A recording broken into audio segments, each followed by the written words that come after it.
Okay, hello and welcome everyone, and hello Mr. Andrew Baeckstrom, and thank you very much for joining us on this late night. Yeah, it's a little late here in Denver, but it's nice to get a chance to see you. I enjoy the stream. It's unfortunate you stream at such an awkward hour for me. Yeah. Oh, I see you are wearing a very cool t-shirt. I'm wearing one myself. You cannot see it, but well, I believe the chat can tell you that yes, indeed I am, and I would once again like to thank Direwolf Digital for being an amazing company that made an amazing game called Eternal Card Game. Other games as well, obviously, also amazing, like Eternal Chronicles of the Throne and Clank in Space and Clankety Clank Clank Clank, the clankiest expansion to Clank. Or something like that. I don't know. I haven't played the game, but I clanked about it. I mean, I heard about it. And they are the ones who provided the t-shirt, the hoodie, the messenger bag, and a lot of cool stuff to streamers. And also, right now we are running, I'm hoping we are running a special drops campaign on this channel, where if you linger long enough, you can get a free Argent Depths pack today, tomorrow, and on Friday. So 3 packs total. All right. So, Mr. Andrew Baeckstrom, you are rather very well known for a lot of things, such as being a developer for Direwolf Digital, helping to bring the best in Eternal Card Game, and also being an amazing caster for all or most, I don't remember, is it all or most, of the weekend events, the big events that we are having. From time to time, like Eternal Championship qualifiers and Winter Championships, Spring Championships, soon to be Summer Championships, and well, all of the other stuff. Yes, but thanks for having me. We know where you come from as well, in general, that you are a developer and a caster, but I would also like to ask you a couple of questions of where you come from as a player, because that can influence your experiences and your work as a developer. So I prepared a series of short questions. So, what's your favorite game? And yes, you can say Eternal. I mean, game in general. Yeah, Eternal's my favorite game. Definitely a little bit biased there after having spent the last couple of years working on it, but cool. It is my favorite way to unwind, even after I've spent all day working on it. See, that's where you're better than me. After streaming Eternal for several hours, I just try to go for some board games, for example, and well, I don't have enough stamina for Eternal, aside from some weekend tournaments, because well, 4 to 6 hours of playing it 5 days a week is honestly quite a lot. Okay, and well, what about a non-card game? I really enjoyed the puzzle game Threes. I've had that on my phone for 5 or 6 years now, and it's has to be probably the second most played game I've played in my life. Okay, and maybe a board game in there as well. I really do love Clank. We've been playing Clank Legacy at my house here with my roommates, and it's a really good time. No, that's cool. That's a legacy game, so you cannot reset to the beginning, but after some plays, you have your own special version of the game that you can later replay, yes? Yeah, it's got kind of a fun Mad Libs quality to it, where you're naming the things in the game, and we get a little creative and a little raunchy with it from time to time. Okay, that's very cool. Okay, given that Eternal is quite similar to Magic the Gathering, you have to see some similarities. I believe you do have an MTG background as well, right? Yeah, that Magic was my introduction to sort of deep strategy collectible card games. I played it semi-professionally before I started working as a game designer. It's sort of where I got my ropes in terms of really going deep and trying to understand and break down games at a deeper level, and it aided me well in my transition to my current role as a game designer. Great. And what's your favorite color in MTG? Blue, but that's kind of an easy answer. You just like saying no to people, right? No. Yeah. What about Eternal? But in Eternal, the colors are a bit shifted from what they are in Magic, and well, being green versus Justice is not green but is white, and yellow is actually green, etc., etc. It is just a mixed bag. But in Eternal, two-color faction, favorite two-color faction, you have 10 possible answers. Blue and yeah. I think I would go with Huru. Huru. Huru. Okay, so Orlin in the chat is really hyped right now, I believe. Oh yes. Favorite Eternal card? Oh man, that's like asking me to choose my favorite child. So you don't have any favorite Eternal cards? You know what? I'll go with my first love. When I first got introduced to Eternal, so I've been working on the game going back to everything since basically the first set, and Privilege of Rank was a card that just sort of blew my mind and was just sort of hooked on trying to break, and so that's sort of my first love. Oh, so it's your fault that it got nerfed because you broke it. I mean, it's a funny story. When I was introduced to the game, and some of the fellow designers on the game, when I was saying, wow, this card seems really awesome, I'm going to try to break it, they said, you know, everybody loves to try to break Privilege of Rank, and someday it will be busted, and then lo and behold, it was kind of true. I mean, yeah.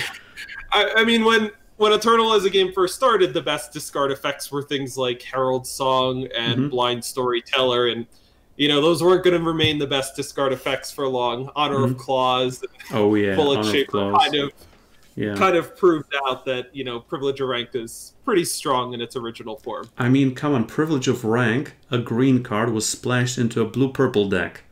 That, I don't remember if it won, but it was huge at some ECQs a couple of months ago. Okay, but that's a favorite Eternal card that you saw when you started being around the game. What's the favorite Eternal card you designed, or were the pillar of designing? Man, you know what? I think this is where I'm going to really get into trouble. But I'm going to say Temporal Distortion. Why in trouble? I mean, people... okay, there are two kinds of people. People who love this card and people who hate this card. So you are 50-50 right now. So, you know what? That one just kind of stands out to me just because it was a card idea I had when I was pretty early in my time when I was working on it. And the original version I pitched was pretty different.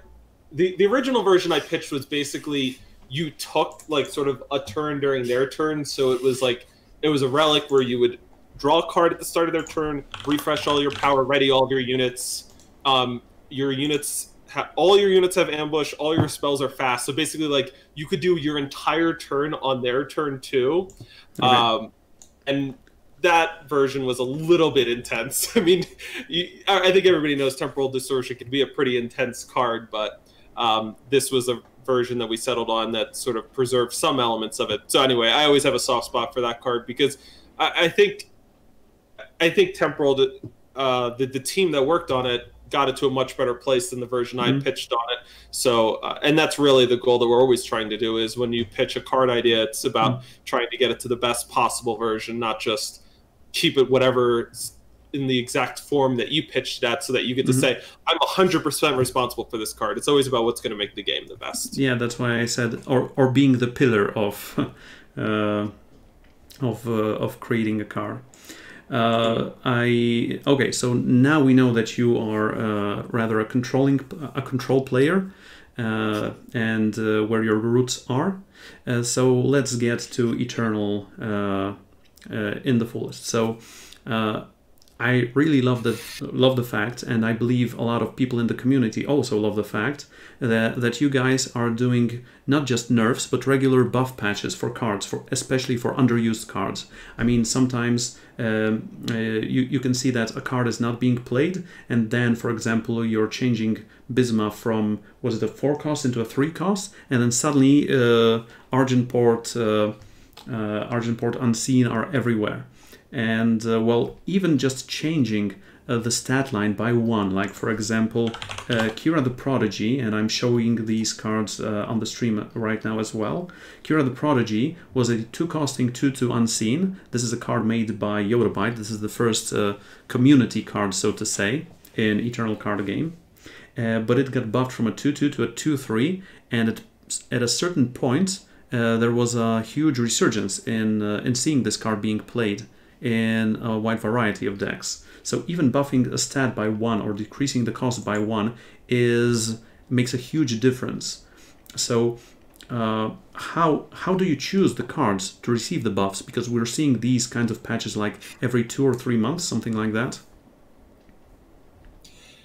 Yeah, absolutely. So we're constantly keeping an eye on where things are at in the metagame, trying to figure out spots where we can maybe give a boost to some strategies that are underrepresented. There's all different kinds of reasons behind which cards get a buff. So in the instance of the most recent balance patch, there were some strategies that had maybe been a little underrepresented in their time in Expedition that were about to be sort of leaving Expedition. So we gave a couple of cards a buff there, and that'll help potentially transition them into being a little more viable in Throne. But we're always just looking for things where, you know, another example is sometimes we'll give a boost to a card that was a big hit back in the day. Maybe as the power level of the game has gone up over time, has fallen out of favor. So a card like Knucklebones was such a fan hit when it came out back with set 2. And so we lowered the cost by 1 a couple of months ago. So we're always trying to just find, there's lots of different reasons, but yeah, that's the basic idea. Okay, those are the reasons, but there is a question in the chat from Zero CZ. How do you analyze if a card is underplayed? Do you fetch some data from a database, or how do you do that? Yeah, we have internal analytics tools that help us understand the win rates of cards, the amount that each faction is getting played, and we're looking at this at every level of play and every format to try to get the best picture of what's going on. Because sometimes we'll see discrepancies where a deck is really popular and dominant among more novice players, and then not doing quite as well maybe among the more competitive hardcore players. Okay, there is a riot in the chat right now with Orlin asking everyone to queue up with decks containing Jack and Concede so that your statistics go and plummet. Yes, yeah. I mean, Jack is obviously one of the most popular cards in the game right now. Yeah, even in non-fire decks, I believe he's the most popular. He's the most popular one. There are some other questions in the chat, but I will not be going through each and every one of them. Just a quick jab from Gibbon++. What is the top 1 train in Eternal starting tomorrow? Oh yeah, it's Siege Train. Yeah, that one's going to be very exciting.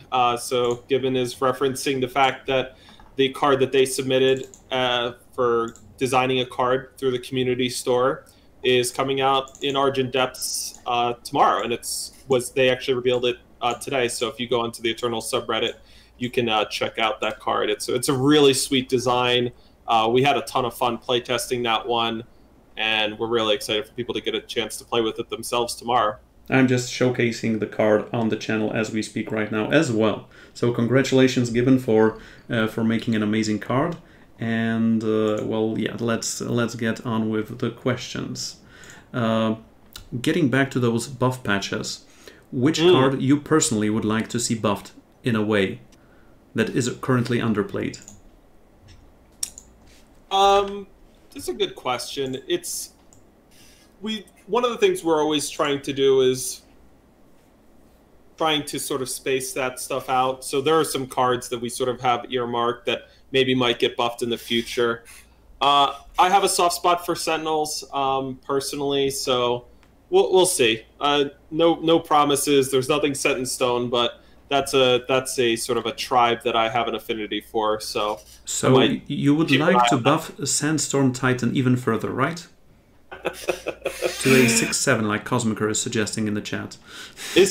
How good is Sandstorm Titan right now? Sandstorm Titan is going to be in the next expedition. It's in Argent Depths expedition, so that's going to be fun. What are you doing? People are going to riot. No, I know. You just need units to stand up to Jack, and you need one of the OG Fat Time Squad to do that. All right. Well, we are speaking of underused cards. Let's now talk about some overpowerful cards, some OP cards, as the cool kids say. I mean, before you release a set, you must be doing a ton of internal testing when designing cards. Oh, yeah. So, and I came across a statement a while back. I believe it was from Notorious GHP or someone else on Team Rankstar that it is just hearsay that at one point someone from Direwolf said that the community did not find a couple of decks in a format or another. So my question is, were there any decks that were OP in your internal testing in the past, that the decks that you have created, but we as a community have missed?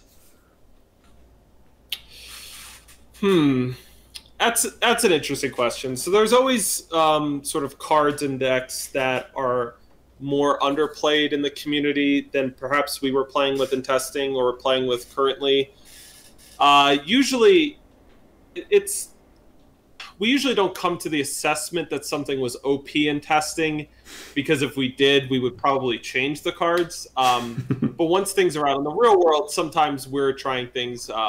Sometimes we're playing cards a little more often than the community is, but we try. If we think something's OP, we usually try to do something about it. Over the years, I mean, I think sometimes there's been stuff that y'all have caught up to. I think I played a lot with Rat Cage in testing.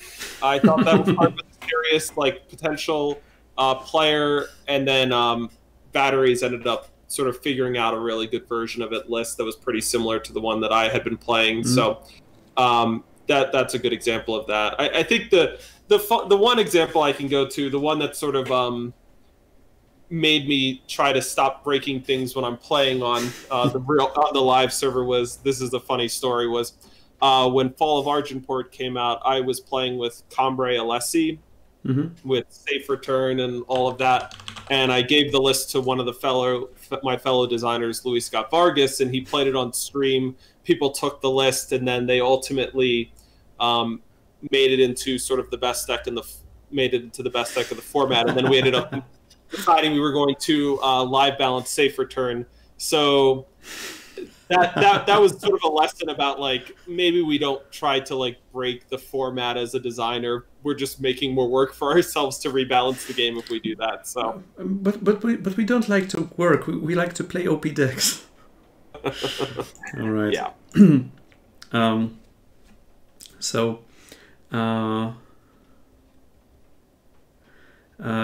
there are some cards that influence and restrict deck building in and of itself in order to achieve some sort of, let's say, greatness. And in the past, when I'm sorry, I know there's going to be a riot in the chat, but at one point in the past I did play Hearthstone, and I remember in Hearthstone there was a card called Reno Jackson, or the first iteration of Reno Jackson, and that was if you do not, when you play him, if you do not have any duplicate cards in your deck, you heal up to your full health. And well, in Eternal, the most popular card, the most popular mechanic in that matter is obviously Market, but the most popular card when it comes to changing the way you build your deck is obviously Even-Handed Golem. Did you design the card to be a base, as a meme, to be a base for meme decks? Because, well, first time I saw it, I mean, look, you have 4 copies in a 75 card deck, and you cannot market it. Well, now you can, but that's a different story. But you cannot market it in any way, because if you're playing this and odd cost merchants, then it doesn't even work. So did you know this was going to turn out into one of the most played and sometimes even hated cards for several formats? I mean, you nerfed it twice. First you gave it Voidbound because people were using Memory Dredger in Shadow decks to bring it back each turn, and then you nerfed it to a 1/1. So did you know this is gonna be so busted? We thought Even-Handed Golem was a strong card when we were working on it.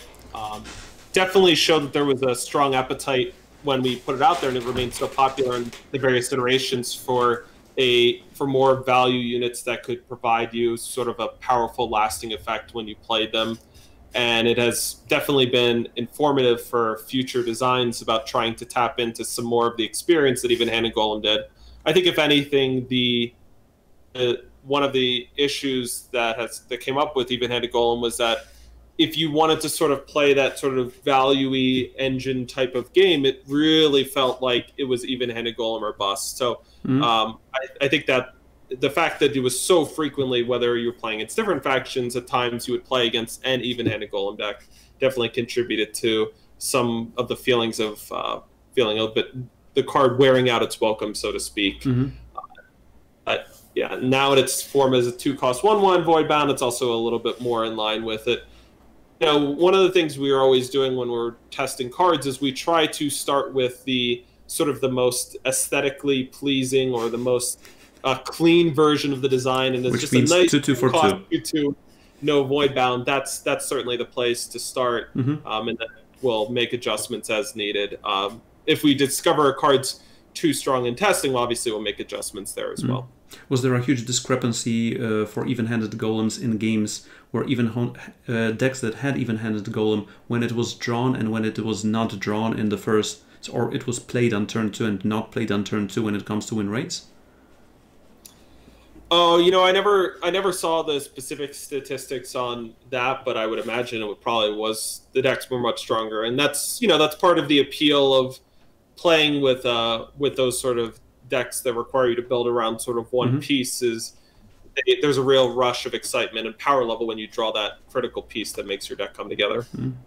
Okay, so let's step away from specific cards for a moment, and as a breather, I'm gonna go with a more general question, and that is, when designing cards, what is more important, theme or mechanics, or as you said, being aesthetically pleasing? And you gotta remember, there's also the storyline, and a lot of people love the lore in the game, myself included. So how do these three things get juggled so well? Yeah, it's a constantly evolving process. It sort of interweaves throughout the process. When we're working on a future set, we'll have potentially an idea about some aspects of the world that are baked in. Some things are going to be locked in. When we went to Zolta, for instance, we knew that dragons and cultists and nightmares were going to be a huge part of what was going on.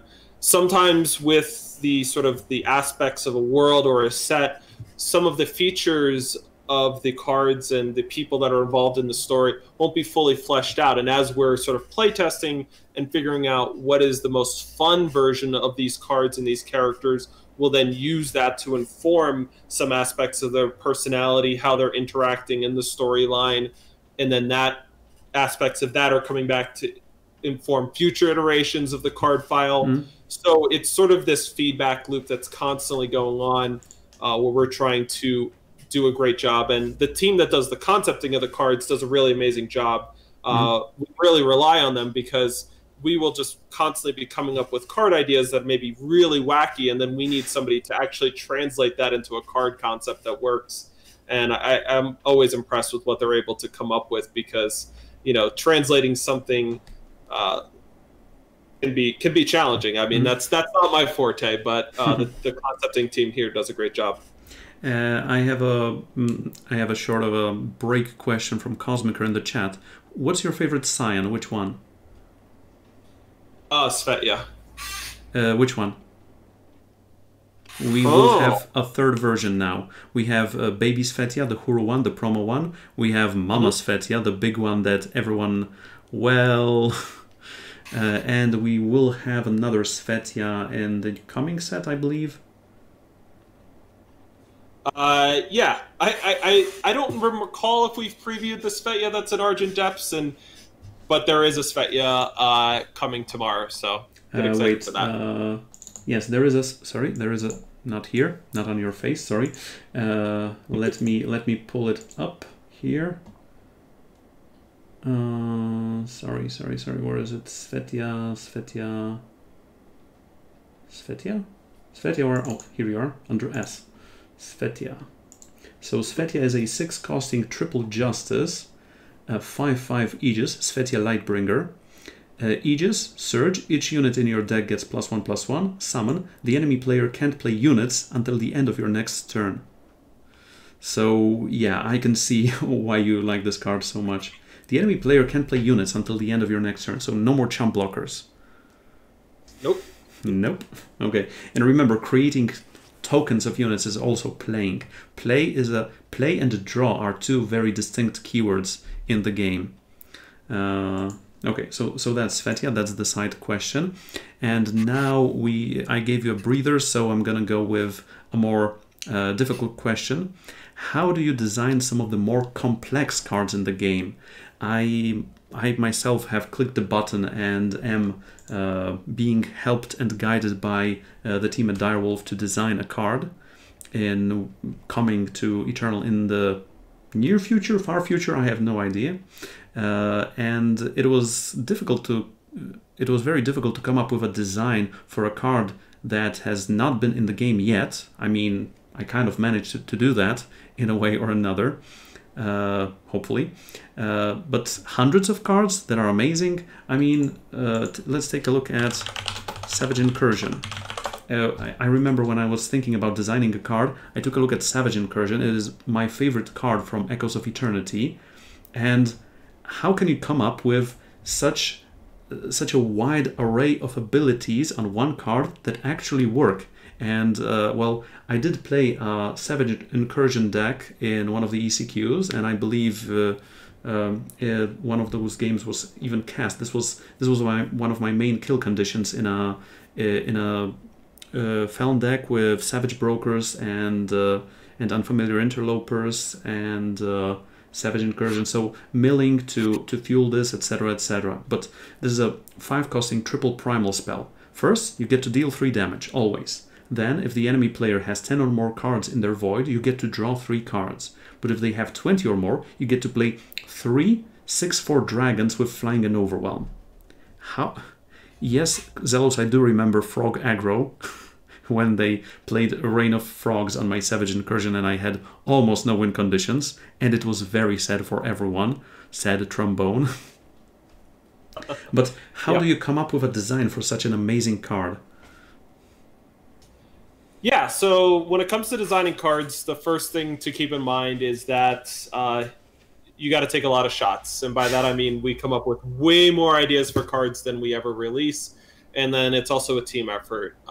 We'll have people come up with initial ideas. We'll have other designers give feedback. We'll iterate from there. Then we'll do some play testing. Then we'll tweak. And then sometimes you end up in a place where you actually get a card to a spot where we want to put it into a set and release it. So that's the sort of the first thing to keep in mind, is that this stuff can be pretty hard and challenging to do.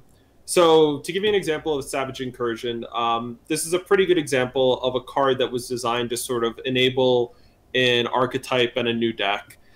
So sometimes it's just awesome to just make a cool standalone card that's just really fun to look at and think about. Build around. And then you just come up with a deck. And we don't know exactly what that deck's going to be. This was a case where we were trying to be like, all right, let's try to make a really awesome epic card for a discard deck. Mm-hmm. And one of the things that when we were looking at it, the sort of the play pattern of discard decks is that it can be a little bit frustrating to play against, in the sense that it's just like, and the game is just sort of progresses a little bit slowly, and that it's just like a little bit of discard, a little bit more discard, a little bit more discard, and then maybe it's like you've got some cards in play like Dream Snatcher that just are sort of keying off of when you discard cards from the enemy deck, and it just kind of, the game is just like discard, get a thing, discard, get a thing, discard, get a thing. It's like, let's insert some exciting, dramatic moments into this deck. And so with Savage Incursion, we wanted to come up with a card that would make for big, exciting moments in the games. So those sort of that 10 or more cards and the 20 or more cards kickers were sort of foundational pieces when we started working on this card of, let's make some really big payoffs when you hit those thresholds. From there, it was about thinking about what kinds of things would you want. So drawing cards is obviously an exciting payoff. And then one of the things we wanted to do was make it so that once you've sort of discarded 20 or more cards from the enemy deck, we sort of want to help you sort of get the game over with, sort of actually win the game. You know, put your opponent out of their misery. You've been just demolishing their deck. And so at that point, dragons, especially given that we were on Zolta at the time, giving you some dragons to play with seemed like a really fitting top end for that effect. And then from there, it's a lot of play testing to try to figure out exactly where the numbers should be for all of these sort of stages of the card, and then you end up with the final form like you see there. And this card is so amazing. As you can see, I crafted 4 premium copies of it as well. I remember also yesterday I had a game in a draft. It was a mediocre deck, but I did draft Prodigy Sorcery for it, the one that allows you to return 2 spells that deal damage from your void to your hand. I drew it, and I had a couple of executes and a provoked dragon, so it was kind of working, and I think I won with it in one game. But there was one game where I already had my Prodigious Sorcery in hand, and then I played a Wind Conjuring and some of my opponent's units, and I invoked a Savage Incursion. So in draft I had Savage Incursion, draw 3 cards, Prodigious Sorcery, get that back, deal 6 damage, draw 3 cards, and the opponent was like, yeah, I'm gonna skip that. Let's go for another game. All right.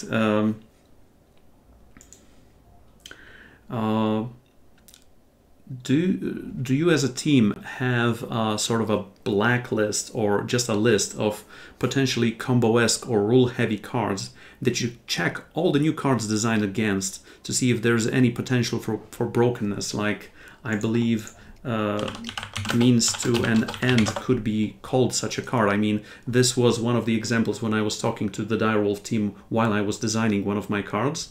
Another one was, for example, Ordnance Scavenger, saying that, yeah, your card with Ordnance Scavenger or with Means to an End would just be no. So, do you have such a checklist of cards, and is it long? Yeah, there's definitely, we definitely have some internal documents and checklists for this sort of thing. If people guess which of the cards they think are the most dangerous and the most likely to get broken, they would probably be right. You know, it's not like a shocker. If there's only so many cards which can cheat a unit into play, there's only so many cards which could cheat a spell being played. Anything that sort of has a sort of text line of like, when an event occurs, do an output. You know, there's certain ones we know it's like, okay, well, this could go infinite. A good example of this is when we were working on Defiance and we were working on sort of Renown sort of effects. Those involved like when you played a weapon on things, and then we also had a power in that set. And there was all kind. We kept breaking the game with infinite loops where there was like cards which would be like, when you play a power, play a weapon on me, and then there were cards where it's like, empower, play a weapon on something, and it's just like, uh-oh, these go ping-pong back and forth for a while, and it was just, you know, that sort of stuff would just sort of break the game and just sort of make the game just be a constant animation fest for the other opponent watching. And, you know, we try to get combo into the game where we can, but we don't want it to be a situation where it's like a lot of just, all right, I'm just sitting there watching my opponent just click on the same 2 cards back and forth to make this loop happen for 5 minutes until I die. Well, I personally made a deck that had a loop, an infinite loop, but you had to click on it. That was, I think you froze? You are back. Yes. Yeah, sorry about that. No problems. I mean, before the interview I said, guys, remember, there are always technical difficulties. So be wary and be careful and do not say anything. And yeah, sure. All right. So you were saying, you as the chat says, you were about to leak some Direwolf secrets, and Scarlet stole the internet. Scarlet is always watching. Okay. Let's. I was saying about an infinite combo. It involved Severin the Mad Mage. That is a potentially broken card that says your relics cost 1 less to play and to activate, and the whole deck was about playing Severin, or rather 3 copies of Severin alongside Vizier's Tablet. that said pay 3. It was a relic, pay 3 to make the enemy player discard the top card of their deck. So you had 3 copies of Severin, you played Vizier's Tablet for 0, and then you click on your avatar, click on tablet, click on avatar, click on tablet, click on avatar, click on tablet. You were able to do it 60 times if you were fast enough. The only problem was the order of the relics changed, especially that Severin's played some rings. So that was usually 2-turn kill because I was not able to click fast enough. But yes, that is certainly kind of an infinite loop, but not an automatic infinite loop. Okay, right. Let's go to the next one. And right now I would like to switch it a bit from constructed to draft. How does balancing draft and creating curated packs and curated pools work? Because in draft you have 4 packs, and you have 2 packs of the newest set and 2 packs of the so-called eternal packs, the curated card. There's a curated pool of cards between 600 and 1,000 usually from the past sets. It usually contains the in Echoes of Eternity drafts, it contained the whole Flame of Zolta set.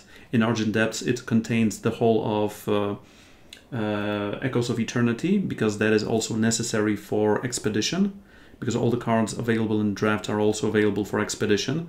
But in general, how does it work? That is a huge undertaking, and we have already seen that just by changing the weights on the cards that you can get in those packs in draft, because there are usually some weights that say, okay, so this card occurs 3 times as often than another card of its rarity, or 6 times as often, or even 10 times as often. In set 8 drafts, it was 1, 3, and 6. In set 9, it is 1, 5, and 10, something like that. For example, decreasing the weights on fixing strangers like Xenon Stranger, Felon Stranger, etc. means that you see lower amounts of fixing in draft packs altogether, which means that you're not playing 3 or 4 faction decks that as often as 2 or 3 faction decks, because fixing is not there as often as you would like. So just by changing those weights, you can have a totally different draft environment, especially that you are doing such changes throughout the course of the draft format. So how do you do that? How do you balance that? Yeah, so I mean, when we're starting to work early on in a set, we will start the process of figuring out what's going to be in the draft packs begins from the earliest part of the set's development, and we're constantly trying different cards in the environment, trying to figure out which mixture of older cards will sort of best mesh with the themes and sort of strategies that are supported by the new set. And we'll just keep iterating on that, pulling things in, pulling things out as needed. As far as weighting, we use that as a way to allow the Expedition card pool to be a little bit wider in terms of what's legal for constructed, but by making it so certain cards you see more or less often, we can make it so that there's still that one-to-one relationship between what's in draft and what's in Expedition, and there's a wide variety of cards, but make it so that the actual draft format itself sort of has a nice sort of curated feel where you can sort of draft sort of specific strategies and sort of get enough of the kinds of cards that you need to make your draft deck really come to life. So that's what goes into the sort of the pre-set release experience. We can certainly talk about what we do with draft post-release. So in short, all the non-weight cards are there for the Expedition and all the weight cards are there for draft. Yeah, that's generally true. Like a general rule of thumb. The starting point, so to say. That's basically true. There's still a lot more that goes into it, but that's obviously. I mean, obviously. But you need a starting point, because then where do you start from? We do have. Well, this is going to be in several hours, and I hope the new set. Thank you for that answer in the chat. I hope that there is no more delays in the set's release, and it is going to be released in several hours. This is going to be the 9th set of Eternal. This is going to be called Argent Depths, and given that we already have a couple of thousand cards in the game, and each new set brings new keywords, new abilities, new battle skills. Are there any keywords that you are currently already done with and we will never see them again? Well, or at least for the foreseeable future. I mean, Spark and Mentor are basically gone. We did see Tribute and Fate in one of the recent sets. Revenge got back after being stopped in the top 10 sets of the game. So yeah, we see some resurgence. We don't see some other cards. So are there any dead abilities or something like that? No, there's no real sort of like, there's nothing that we sort of banned internally and said like, yeah, we're never going to do that again. Certainly the mechanics and keywords that are more likely to come back are the ones that were more popular and longer ago, but we could potentially revisit anything in the future. Except for Mentor. I don't know. I don't know about that. Okay. I wouldn't hold your breath there, but we'll see. We'll see. Okay. Now I'm gonna jump a bit more to the present, and this is also connected to the previous question. And I was when I was trying to analyze all the new information that Direwolf said about the new set. All the new information was put out about the new keywords and abilities, etc. And when I was analyzing it on stream, I said that, well, we have Plunder, we have Surge, we have Imbue, etc. And the longer I thought about it, the longer I see that Plunder is really similar to Pledge. I mean, not in a one-to-one way, not in a full upgrade way. So Pledge is an ability on a card that says you can, if it's the first turn in the game, you can play this card as a sigil of one of these colors. Now, Plunder, the new ability, says you may transform a power card in your hand into a treasure trove, or a non-power card in your hand into a sigil of its faction. And a lot of the Plunder cards that we've seen so far are 1 cost or 2 cost. So in general, on turn 1 or 2, you can change a non-power card into a power card in your hand. So for me and for my considerations in building power bases in draft, these are really similar, with Plunder being available also after the first turn of the game. So that means for me it's an upgrade most of the time. And that is also what Surge is to Empower. Empower is an old ability that said each time you play a power card, there is an effect, or a power card comes into play on your battlefield, on your board, etc. Surge says each time you gain an influence. And the upgrade is that not only a lot of the power cards give 2 influence, there are just 3 or 4 power cards that don't give any influence whatsoever, and they are usually not played, aside from maybe Seal of Devotion from time to time. But there are also a lot of units that give you, or relics that give you influence. So for me also, Surge is a bit of an upgrade on Empower. And that is also what in the past, in set 6, in Dark Frontier, Onslaught was an upgrade to Spark, because you don't have most of the time, not all of the time, because with Spark you had to deal damage to the opponent. With Onslaught you had to just attack with one of your units or your relic weapon. And so Onslaught was easier to trigger than Spark. I mean, there is also Imbue, which is not really Mentor 2.0, because you're just stunning a unit and getting its stats, but that is also the best similarity I could come up with. So do you just take some old abilities and build on them, see where they were not working, try to change them, try to transform them into new stuff? I mean, we don't see Spark almost anywhere. I mean, how does that work? Do you... how? Yeah, so, you know, there's certainly core game experiences that we're tapping into. We always are thinking about what the experience is like for the player when they're playing with these cards. So you brought up, you know, sort of some of the similarities between Pledge and the new mechanic Plunder. And, you know, that's sort of tapping into the idea that it can be a fundamentally frustrating experience at times if you draw too much power or too little power. Mm-hmm. So cards which are explicitly about giving you some added flexibility, that's certainly something we're going to keep tapping into, because we want to be able to give you the tools to be able to manage that in the best way that you see fit with the cards and not just be entirely reliant on the deck giving you what you need. With some of the other mechanics that you've given you, it can be nice to have some sweet, juicy rewards for attacking. And so we've certainly tapped into that a couple different ways. One of the things with mechanics is that it's not just always about how easy it is to get the reward, making it a better mechanic. For instance, I think Mastery, I'm always interested in what the players feel, but I think that one turned out really fantastically. Yes. And in a sense, Mastery is like a worse version of Infiltrate. With Mastery, you don't necessarily get the output when you just hit once. But because we make you work a little bit harder for it, we were able to put some really juicy rewards on a lot of the Mastery units.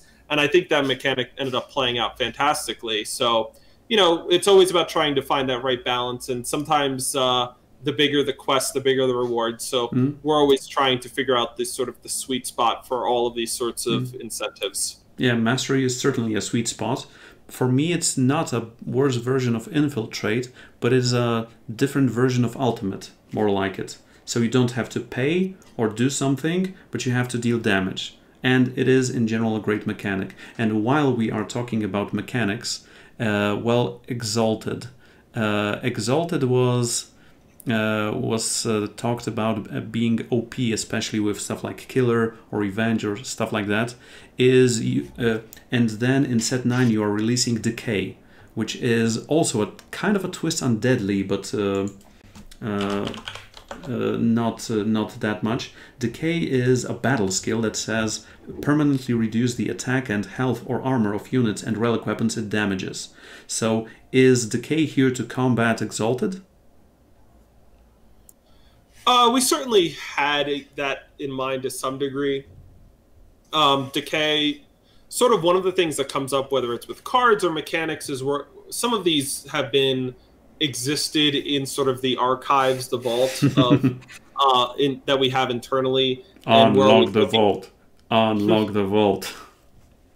Yeah, I'll give you a little bit of insight, and so we're looking for the best opportunity to do them. So, we've certainly, between things like Corrupted and Revenge and Exalted, we sort of were aware that this was a period of time in Eternal when there's going to be quite a few units that are pretty good and sticky, and so giving you some added tools to combat that, this seemed like an appropriate time to introduce Decay into the game. Cool.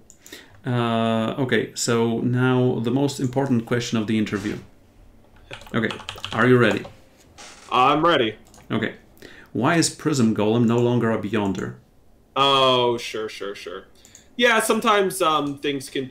We're always pretty nimble. I mean, so, was that just a stream joke? Because I remember you... It wasn't a joke. Just okay. There were just some internal plans that actually changed in between. Things can move pretty rapidly. We're always reacting to sort of what's going on with the game and sort of what we're going to be doing in the future. And it was just a case where it was going to be a Beyonder, but we'll have to. The Beyonders may be coming down in the future, but not at this moment. Beyond set 9, okay. Speaking also of power and influence, I have to say that all the things that you are releasing in set 9 actually put one of my plans on hold, or rather, well, let me start it in another way. I was writing an article, and I've been writing it for the last 2 weeks or so. And the title is, I hope is very catchy. It is The Power of Power. And it was supposed to be all about the power bases, the influence bases, the fixing, all the power cards in the game, etc., etc. And I had it completed in about 50 to 75%. And then you said, Direwolf said, okay, we're releasing a new set called Argent Adepts. Okay, and then you said, okay, we are gonna do etchings. And then you said, then we are gonna do vows. And you said that you're gonna do these chalixes or whatever, these OP power cards that you have shown yesterday. And I was like, okay, let's look for the bright side. At least I don't have to rewrite it. I just have to write it anew. Okay, and that's just a quick side note. Argent Depths, the newest set 9 of Eternal card game, is going to be releasing in several hours. What made you decide that the theme, at least as far as I see it, the theme for set 9 is going to be influence heavy. I mean, all about influence. We see a lot of cards that have either high influence costs or high influence requirements in some of their abilities. For example, cards that are in color A that have a huge ability if you have if you have a lot of influence in color B, etc., etc. I mean, I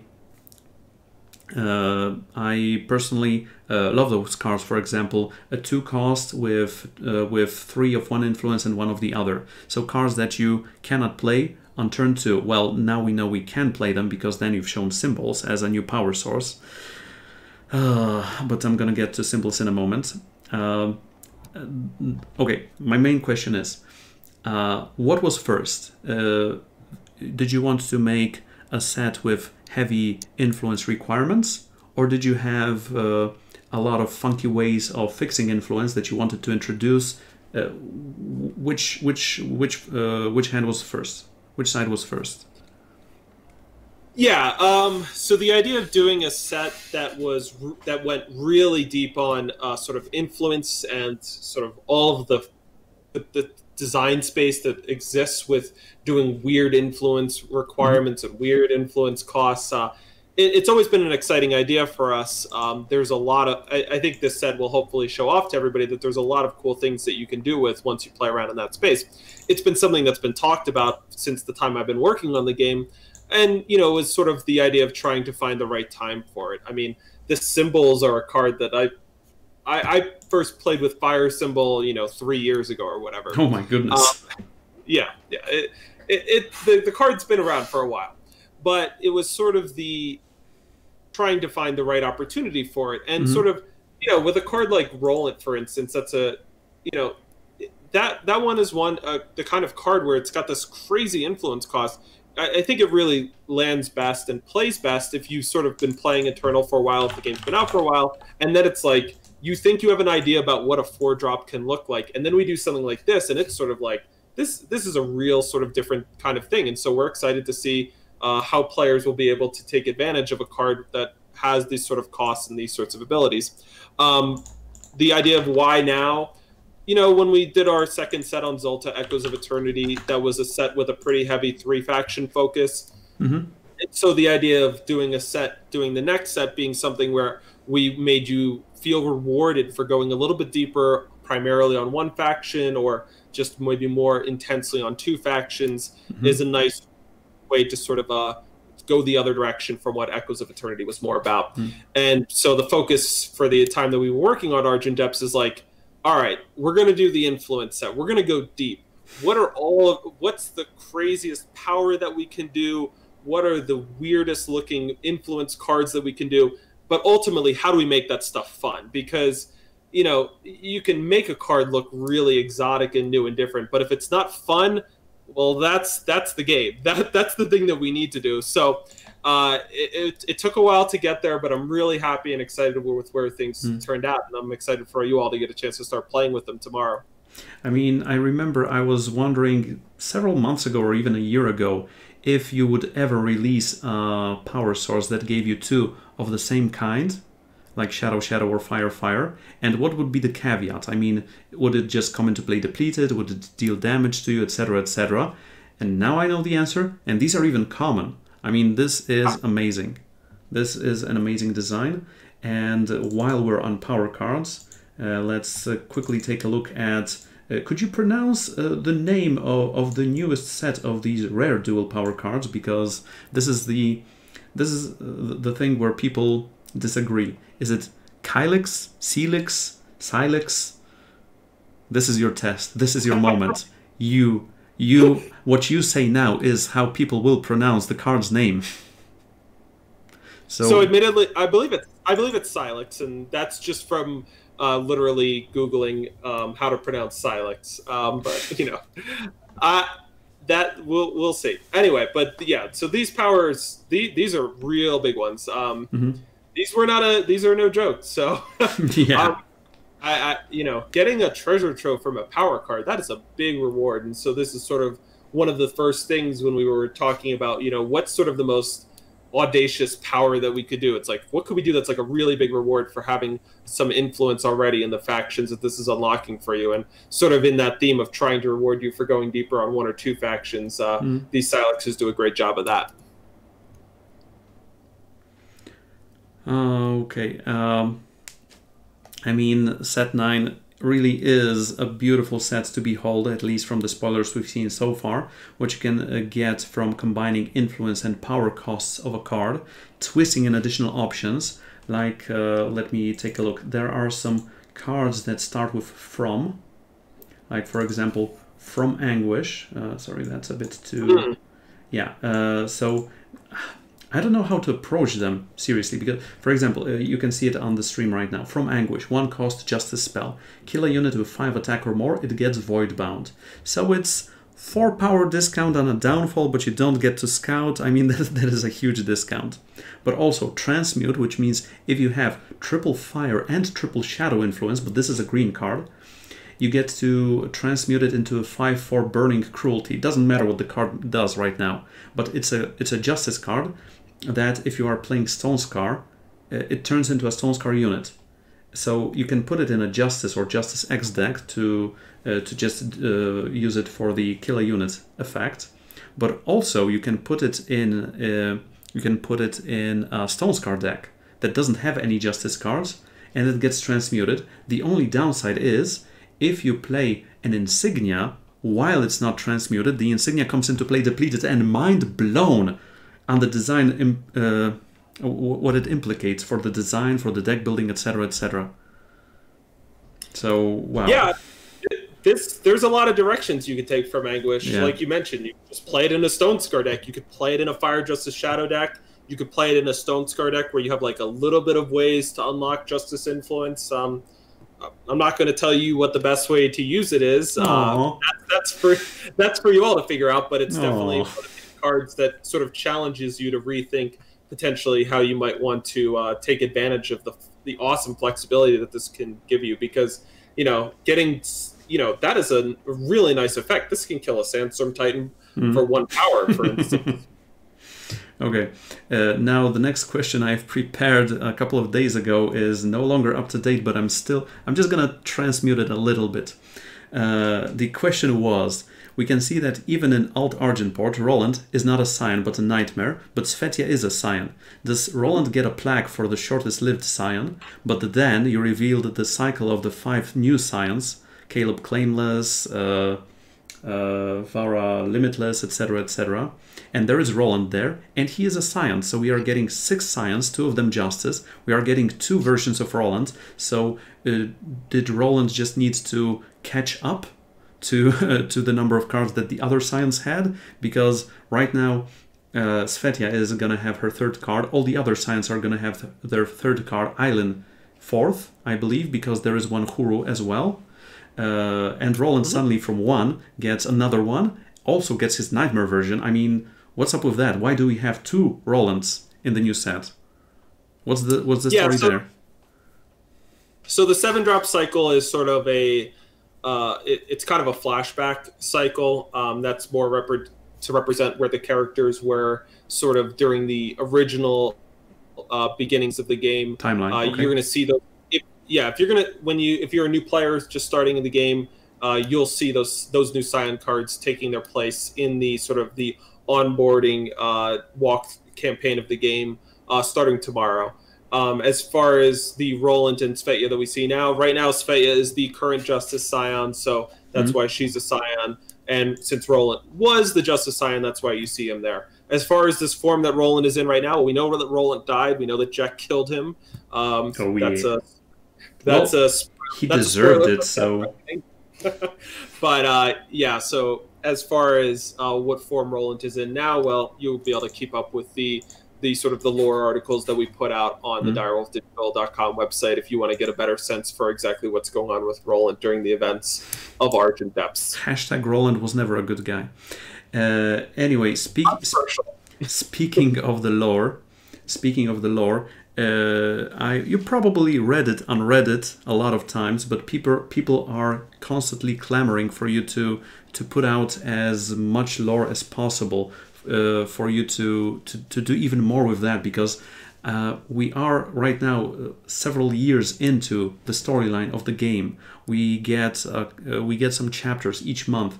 These are usually 2 chapters from what I remember. One is connected to a promo card, and one is just to a new to the new month, to the new league or something like that. And well, for some people this is still not enough. People are writing fan fiction set in Myria, for example, about a certain Caleb who is actually in control of Dizzo, but I'm not gonna bore you with it right now. Okay, let's go to the next one. So let us talk about card cycles, because in card games, well, there are some easy cycles like seeds or banners or kylixes, chalices, goblets. Okay, these are goblets. So some of them are half cycles, some of them are full cycles, like cargoes and chants were 2 half cycles, and these are easy. These are easy because you just do all the iterations of the colors or color combinations, etc. Well, okay, you're laughing. They're not that easy. I mean, I don't mean that you have to come up with the idea. That's not easy. But once you have one, you get the other several. There are also more complex cycles, like the displays, where you have to come up with 3 modes of a card for 10 cards. So this is the prelude. The main question is, in your opinion, are cycles good for card games from the design perspective? Do they make your lives easier? I mean, one idea for display and you have 10 cards that you can build around, or do they in a way or another limit design space as well? Well, I think overall they're good for games like Eternal. You know, one of the things that's a big challenge for the game is that there's so much to potentially process, you know, especially if you're a new player encountering the game. You know, there's literally thousands of cards at this point, lots of words to absorb. And so it's, you know, cycles can help you better chunk the information and help you start to categorize things and get a sense for things that you can expect to see no matter which faction you're looking at. As far as when it comes to making these cycles, actually fleshing them out, you know, it's a balancing act. We want to do our best to make sure that each faction and each faction pairing has its own identity, has its own sort of unique spin, and sometimes cycles can be a great way of doing that. I mean, I think the display cycle does a great job of sort of giving you a sense for what each 3 faction combination is about. In this set, cycles were tremendously important. I think this set has a little bit more cycles than you see in a typical Eternal set, and that part of that comes with the sort of the influence nature of this set. There's sort of these influence benchmarks that you see. There's a cycle of 4 drops that you all got a chance to play with in the preview event, and they sort of have a certain influence requirement to hit, and so fleshing that out was a great way to sort of show your reward for being heavy on one faction and a light bit on another one. And so for us, in terms of filling them out, some of them are easier to fill out than others. With that 4-drop cycle, that one wasn't the hardest to do because, you know, there wasn't a lot of constraints. We could sort of just do whatever just played sort of best in that cycle. When it comes to something like the displays or the From cycle in the new set, that 1-drop we looked at From Anguish earlier, those can be a little bit harder. It's a little bit more boxed in. You have a little bit more boxes to check. Those tight mechanical cycles where we know we're going to do certain things, but we need to actually figure out what they're going to be, those can be some of the harder ones to design, just because it's like, you don't have that flexibility of just being like, oh, well, we like this, but we could just make this cost 1 more, or we could just put 1 more influence requirement on it. With a tight cycle like that, it's like, we're pretty boxed in. Yeah. Speaking of cycles, in set 7 or 8, I think in set 7, there was a cycle of 5 new sites, 3 faction sites. Will we see any sites in the near or far future? People in the chat right now someone is clamoring about the junkyard with Wyatt, as an example, or Stone That would be a Star fun Mines. one to see. Yeah. So will we see some? Yeah, we're going to continue to make sites in the future. You know, we'll see if there's a site in Argent Depths. You'll have to check tomorrow morning. No, we want to know now. Chat, riot on him now. Okay, never mind. False alarm. Yeah, and obviously sort of we know we have an idea of which sort of faction combinations have never gotten a site, so we'll definitely be keeping that in mind. Okay, that's very good to know. All right, I would like also to, I mean, okay, before that, there are a lot of people asking about a lot of quality of life changes in the game, in the client, in the game system, in onboarding of new players, etc., etc., etc. I don't think this is a good place to ask you or for you to give any specific answers to that, because it is up to the whole team, I believe, to do that. I will just try to give a couple of suggestions that came to my mind, and I'm saying them to you. You can do them with them whatever you wish. You can pass them on to others. But there are a couple of small things that people have been asking about. For example, the biggest one, I believe, is making a custom 45-card challenge mode, so there could be some community-run draft tournaments or cubes or something like that. That would be the only question I would ask you. You don't have to answer that. Will you answer that? So not going to be able to announce any new features coming, but certainly there's some common requests that we get, and we definitely have them in mind. It's definitely looking to, I would say that generally when people suggest features to us, you know, it's a question of just sort of dedicating the time and the resources to doing it. But we are always paying attention to user feedback. I know it can be, you know, sometimes it's like, oh, it seems so obvious you should do this. And, you know, one of the things that it's making games is it can be harder than it seems. I mean, right now we've got Eternal supported on so many different platforms between Switch, the various mobile platforms, Steam, all of that. So, you know, we're working on trying to get you all of these features as fast as we can, and so we appreciate your patience. Thank you. But we've got lots of great stuff coming in the future, I promise. So the biggest takeaway from that, dear chat, and listen to this. These are going to be the only words of wisdom from me that you're going to hear today or in the next couple of days. Direwolf listens to you. So if you think there are some things that are missing from the game, just go to their Discord channel. Just tell them that for example, it would be cool to have a 45-card challenge mode, etc., etc. And they listen. It's not that you're throwing words at a wall. No. They do listen, right? Right, Mr. Andrew Baeckstrom? Yeah, absolutely. I mean, Exactly. Absolutely. I know that every piece of feedback, one of the best places to give feedback is the in-game feedback channel. See? I know that every message in there gets reported and logged, and we're reading all of the feedback that comes through there. So don't have any concerns that sort of it goes into a void. It Exactly. does get read. Exactly. I mean, I'm just trying to flesh that out to say to everyone. Direwolf really listens to you guys. So if you have any feedback, just click on yes, we want to type in some feedback, and voila, there you go. I mean, for me personally, there could be a couple of quality of life changes, like for newer players, saying which skills are battle skills, like for example with an icon in the tooltip, because here, for example, in Caleb, it says charge can attack the turn it is played, and summon does something when played, but you don't see that one of them is a battle skill and the other one is not. So, I mean, just an icon on a tooltip saying it's a battle skill, for example, or showing us revealed cards in the opponent's hand, something that a lot of people know from Magic Arena, I believe, and are asking for it. I mean, just something off the top of my head. And there's also one small bug that has been bothering me, and that is in a draft, if your opponent plays a 45-card deck and they redraw down to 6, you can still see they have 38 instead of 39 cards if you hover over their deck.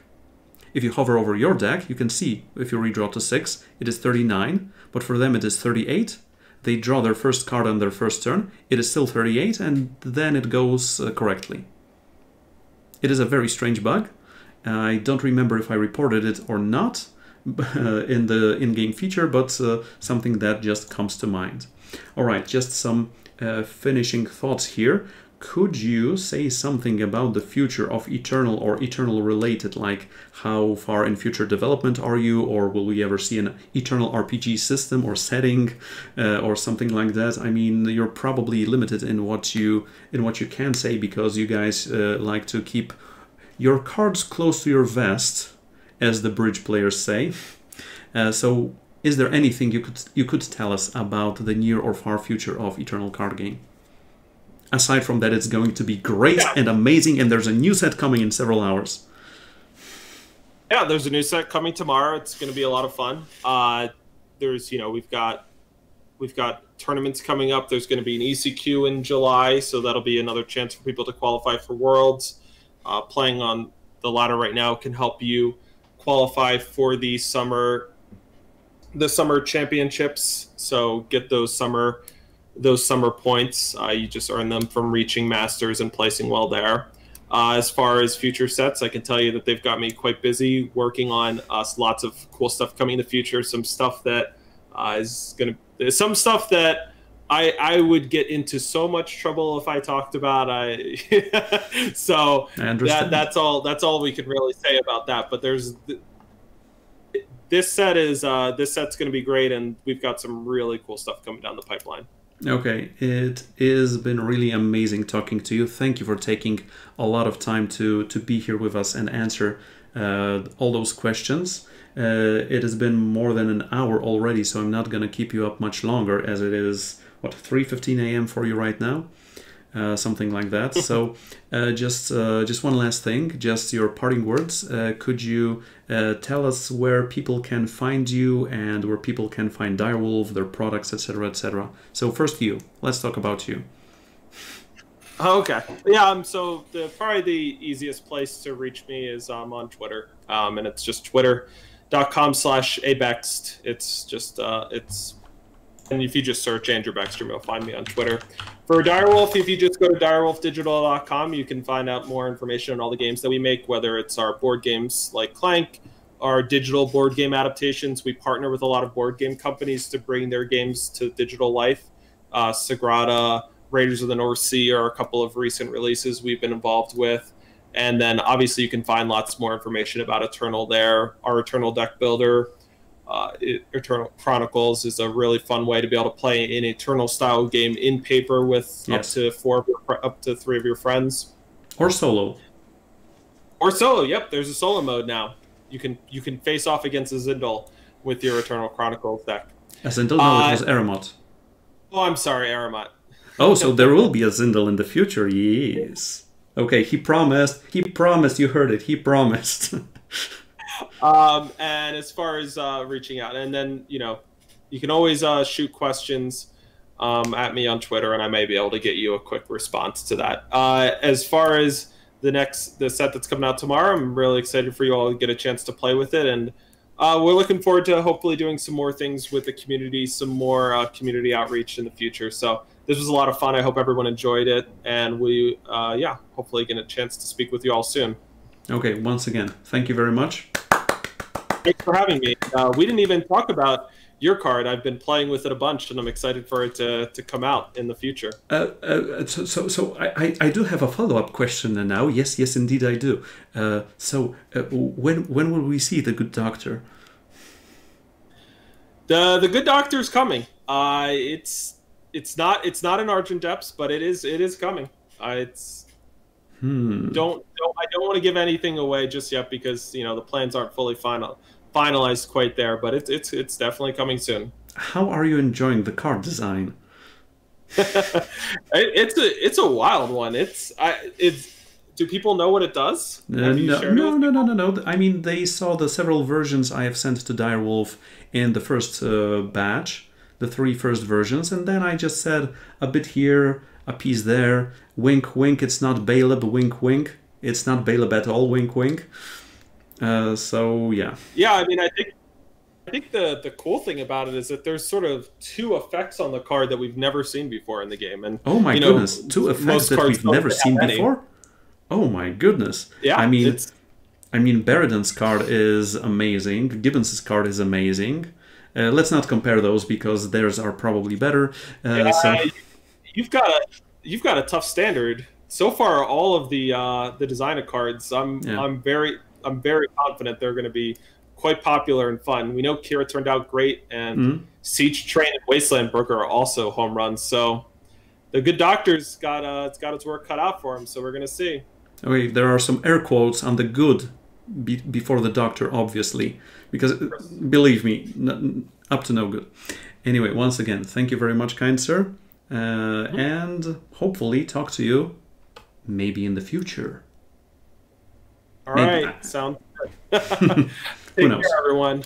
Take care. Thank you very much. Tomorrow.